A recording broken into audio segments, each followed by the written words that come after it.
സാമുവേലിൻ്റെ പുസ്തകം 26-ാം അധ്യായം. ദാവീദ് സാവൂളിനെ വധിക്കാതെ വിടുന്നു. സിഫിയർ ഗബയിൽ സാവൂളിൻ്റെ അടുക്കൽ വന്ന് പറഞ്ഞു, ദാവീദ് ജിഷിമോൻ്റെ കിഴക്കുള്ള ഷക്കീല കുയിൽ ഒളിച്ചിരിപ്പുണ്ട്. കരുത്തനായ 3000 ഇസ്രായേൽക്കാരോടുത്ത് ദാവീദിനെ തിരക്കി സാവൂൾ സിഫ് മരുഭൂമിയിലേക്ക് പോയി. ജഷിമാൻ്റെ കിഴക്ക് സമീപം ഹക്കീക്കുന്നയിൽ സാവൂൾ പാളയമടിച്ചു. ദാവീദാകട്ടെ അവിടെ തന്നെ പാർത്തു. സാവൂൾ തന്നെ തേടി മരുഭൂമിയിൽ എത്തിയിട്ടുണ്ടെന്ന് കേട്ടപ്പോൾ ദാവീദ് ചാരന്മാരെ അയച്ച് ഇക്കാര്യം ഉറപ്പുവരുത്തി. ദാവീദ് സാവൂൾ പാളയമടിച്ചിരുന്ന സ്ഥലത്തേക്ക് ചെന്നു. സാവൂൾ തൻ്റെ സൈന്യാധിപനും നേരിൻ്റെ മകനുമായ അബ്നേരിനോടൊത്ത് കിടക്കുന്ന സ്ഥലം ദാവീദ് കണ്ടെത്തി. സാവൂൾ കൂടാരത്തിനുള്ളിൽ കിടക്കുകയായിരുന്നു. പട്ടാളക്കാർ അവന് ചുറ്റും പാളയമടിച്ചിരുന്നു. ദാവീദ് ഹിത്യരായ അമീമലേക്കിനോടും സെദൂരയുടെ മകനോടും യോവാബിൻ്റെ സഹോദരനായ അബീശായോടും ചോദിച്ചു, സാവൂളിൻ്റെ പാളയത്തിലേക്ക് എന്നോടുകൂടെ നിങ്ങളിൽ ആര് പോരും? അബീശായി പറഞ്ഞു, ഞാൻ പോരാം.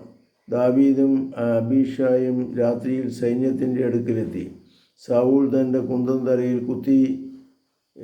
തലയ്ക്കൽ കുത്തി നിർത്തിയിട്ട് കൂടാരത്തിൽ കിടക്കുകയായിരുന്നു. അബ്നോറും പടയാളികളും ചുറ്റും കിടന്നിരുന്നു. അബീശായി ദാവീദിനോട് പറഞ്ഞു, നിന്റെ ശത്രുവിനെ ദൈവം ഇന്ന് നിന്റെ കൈകളിൽ ഏൽപ്പിച്ചിരിക്കുന്നു. ഞാൻ അവനെ കുന്തം കൊണ്ട് ഒറ്റക്കുത്തിന് നിലത്ത് തറയ്ക്കാം. രണ്ടാമതൊന്നുകൂടി കുത്തേണ്ടി വരില്ല. അബീശായോട് പറഞ്ഞു, അവനെ കൊല്ലരുത്. ദാവീദ് അബീശായോട് പറഞ്ഞു, കർത്താവിൻ്റെ അഭിഷിക്തനെ കരമുയർത്തിയിട്ട് നിർദോഷനായിരിക്കുവാൻ ആർക്ക് കഴിയും? കർത്താവാണേ അവിടുന്ന് അവനെ ശിക്ഷിച്ചുകൊള്ളും. യഥാസമയക്കാലം അവൻ മരിക്കുകയോ യുദ്ധത്തിൽ വധിക്കപ്പെടുകയോ ചെയ്യും. കർത്താവിൻ്റെ അഭിഷിക്തൻ്റെ മേൽ കൈവയ്ക്കുന്നതിൽ നിന്ന് അവിടുന്ന് എന്നെ തടയട്ടെ. ഇപ്പോൾ അവൻ്റെ തലയ്ക്കലുള്ള കുന്തവും കൂജയും എടുത്തുകൊണ്ട് നമുക്ക് പോകാം. സാവൂളിൻ്റെ തലയ്ക്കിൽ നിന്ന് കുന്തവും കൂജയും എടുത്ത് അവർ പോയി. ആരും കണ്ടില്ല, ആരും അറിഞ്ഞുമില്ല, ആരും ഉണർന്നതുമില്ല. കർത്താവ് അവരെ ദാഢനിദ്രയിൽ ആഴ്ത്തിയിരുന്നു. ദാവീദ് അപ്പുറത്ത് കിടന്ന് സാവൂളിൽ നിന്ന് വളരെ ദൂരെ ഒരു മലമുകളിൽ കയറിയിരുന്നു. അവൻ പട്ടാളക്കാരോടും നേരിൻ്റെ മകനായ അബ്നേരോടും വിളിച്ചു ചോദിച്ചു, അബ്നേർ, നിനക്ക് കേൾക്കണോ? അബ്നേർ ചോദിച്ചു, ശബ്ദമുണ്ടാക്കി രാജാവിനെ ശല്യപ്പെടുത്തരുത്. ആരാണ്? ദാവീദ് അബ്നേരോട് പറഞ്ഞു, നീ ഒരു പുരുഷനാണോ? ഇസ്രായേലിൽ നിന്നെപ്പോലെ ആരുണ്ട്? എന്തുകൊണ്ട് നിൻ്റെ യജമാനായ രാജാവിനെ കാത്തില്ല?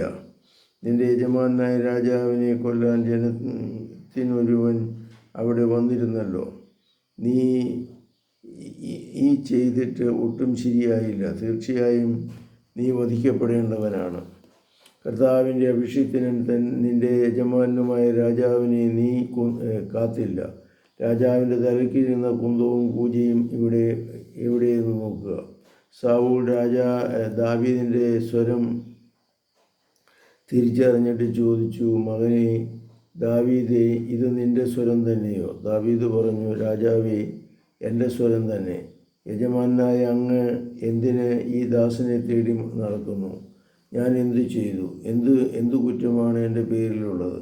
യജമാനായ രാജാവേ, ഈ ദാസൻ്റെ വാക്കുകൾ ശ്രവിച്ചാലും. കർത്താവാണ് എനിക്കെതിരായി അങ്ങയെ തിരിച്ചുവിട്ടതെങ്കിൽ അവിടുന്ന് ഒരു കാഴ്ച സ്വീകരിക്കട്ടെ. മനുഷ്യരായിരുന്നെങ്കിൽ അവർ കർത്താവിൻ്റെ മുമ്പാകെ ശപിക്കപ്പെടട്ടെ. എന്നാൽ നീ പോയി അന്യദേവന്മാരെ സേവിക്കുക എന്ന് പറഞ്ഞ് കർത്താവിൻ്റെ അവകാശത്തിൽ എനിക്ക് പങ്കില്ലാത്ത വിധം അവർ എന്നെ ഇന്ന് പുറന്തള്ളിയിരിക്കുന്നു. ആകയാൽ എൻ്റെ രക്തം കർത്താവിൻ്റെ സന്നിധിയിൽ നിന്ന് അകലെ നിലച്ച് വീഴാതിരിക്കട്ടെ. മലമുകളിൽ കാട്ടുകോഴിയോ വേട്ടക്കാരനെയോ പോലെ ഇസ്രായേൽ രാജാവ് തൻ്റെ ജീവനെ തേടി വന്നിരിക്കുന്നു. അപ്പോൾ സാവൂൾ പറഞ്ഞു, ഞാൻ തെറ്റ് ചെയ്തു പോയി. എൻ്റെ മകനെ ദാവീദേ, തിരിച്ചു വരിക. ഞാനിനി നിനക്ക് ഉപദ്രവം ചെയ്യുകയില്ല. എന്നാൽ ഇന്ന് എൻ്റെ ജീവൻ നിൻ്റെ കയ്യിൽ വിലപ്പെട്ടതായി തോന്നി. ഞാൻ വിഡ്ഢിത്തം കാണിച്ചു, ഞാൻ വളരെയധികം തെറ്റ് ചെയ്തു പോയി.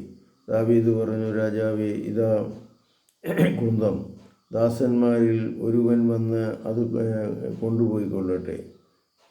ഓരോരുത്തരും അവനവൻ്റെ നീതിക്കും വിശ്വസ്തയ്ക്കും തക്കവിധം കർത്താവ് പ്രതിഫലം നൽകുന്നു. ഇന്ന് കർത്താവ് അങ്ങയെ എൻ്റെ കയ്യിൽ ഏൽപ്പിച്ചു, എന്നാൽ അവിടുത്തെ അഭിഷേകത്തിനെതിരെ ഞാൻ കരമുയർത്തിയില്ല. അങ്ങയുടെ ജീവൻ ഇന്നേ എനിക്ക് വിലപ്പെട്ടതായിരിക്കുന്ന പോലെ എൻ്റെ ജീവൻ കർത്താവിൻ്റെ മുമ്പിലും വിലപ്പെട്ടതായിരിക്കട്ടെ. എല്ലാ കഷ്ടതകളിൽ നിന്ന് അവിടുന്ന് എന്നെ രക്ഷിക്കട്ടെ. സൗൽ ദാവീദിനോട് പറഞ്ഞു, എൻ്റെ മകനെ ദാവീദേ, നീ അനുഗ്രഹീതനാണ്.